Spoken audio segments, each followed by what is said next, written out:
Alright, papunta ngayon tayo ng Caloocan.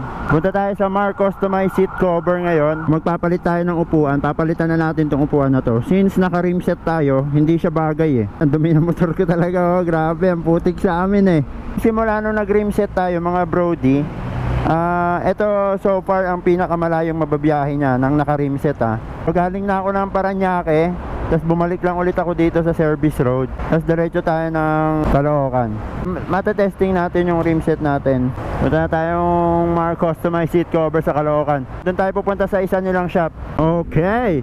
Oh, malubak. Bug. Panoorin nyo kung anong upuan ang ipapalit ko. Ipapalit natin upuan made from Thailand. O original galing Thailand ang ipapalit natin. Pogi ng motor. Sheesh! Sana oo.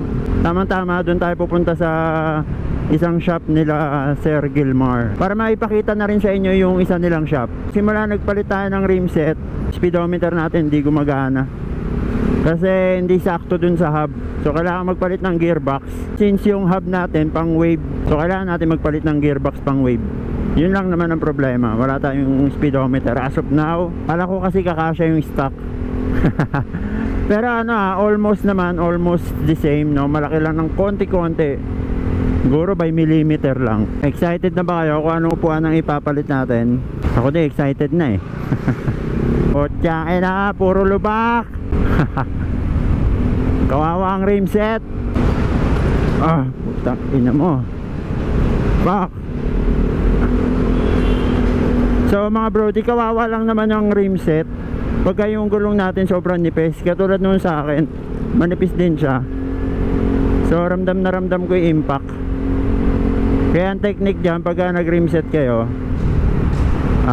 yung gulong, yung hangin ng gulong nyo dapat tama lang. Hindi sobrang lambot, hindi rin sobrang tigas. Pasukin natin to.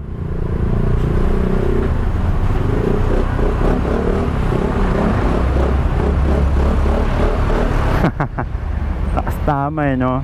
So diretso pa tayo. Hindi ko lang alam kung may mga motor parts din doon, kasi sa isang shop ng Mar Customize may motor shop.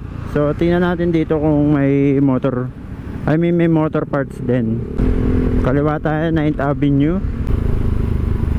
So one way, let's go.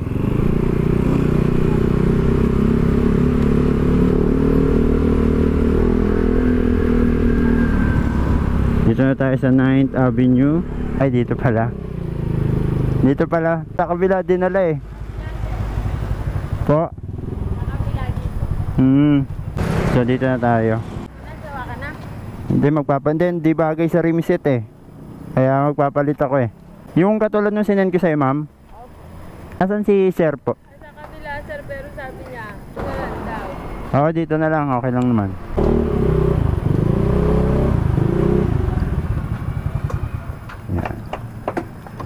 Ay, tanggalin pala natin to. Sir, gagawin naman nila yan. Sagad na yan, ang semi lang. Semi lang. Ayun, gagawin na. So, ganito na lang.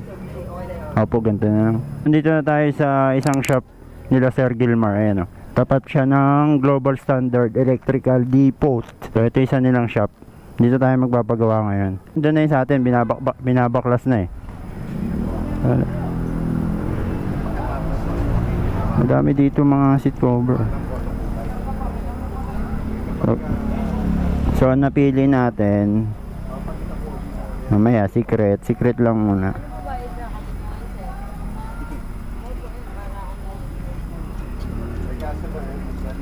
So namimili ako kung anong kulay, black, blue or red. So mamaya makikita nyo pagtapos. Ang gumaan talaga yung upuan ko eh. Ito yung upuan, APR. Ako na lang ilagay, baka magasgas eh. Dito na lang. Okay ma'am, thank you po. Thank you po. Gawa na. APR original. Yeah. Made from Thailand.